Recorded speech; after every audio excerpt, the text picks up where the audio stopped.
हाय, so आज आपण करतोय भरलेल्या चिंबोरीचं कालवण. तर आता जे स्टफिंग आहे ते बघूया. त्यासाठी आम्ही इथे घेतलंय 5 चमचे बेसन, हळद, लाल तिखट, काश्मीरी लाल मिरची पावडर, मीठ आणि जिरेपूड. आता ह्याला पाणी घालून व्यवस्थित एकजीव करून घ्यायचंय.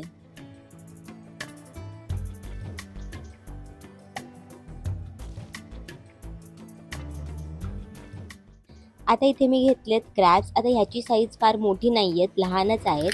आणि ह्याला ओपन करून जे स्टफिंग आपण तयार केले ते ह्याच्यामध्ये भरून घ्यायचंय.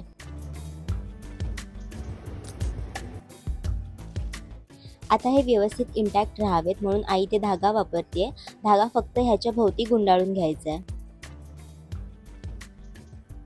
आता आपण बघूया ह्याचा रस्सा कसा करायचा. तर इथे तेल तापवत ठेवायचं एका भांड्यात. त्यात ॲड करायचा लसूण आणि कढीपत्ता. हा चांगला तडतडू द्यायचा आहे.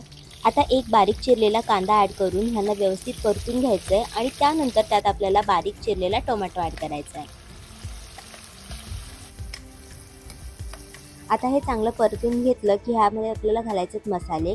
तर इथे आई घालते लाल तिखट, काश्मीरी लाल मिरची पावडर, हळद आणि त्यानंतर वाटण घालायचं आहे. आता ह्या वाटणाची रेसिपी ऑलरेडी एका व्हिडिओमध्ये शेअर केली आहे, ज्याची लिंक आम्ही डिस्क्रिप्शनमध्ये मेन्शन करू.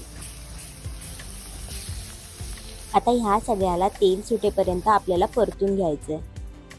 आता सगळ्यात आधी आपल्याला क्रॅब लेग्स यात ॲड करायचे आहेत. डिरेक्टली क्रॅब ॲड नाही करायचे आहेत. आणि ह्यांना व्यवस्थित पाणी टाकून एक उकळी येऊ द्यायची आणि त्यानंतर आपल्याला ह्यामध्ये क्रॅब सोडायचे.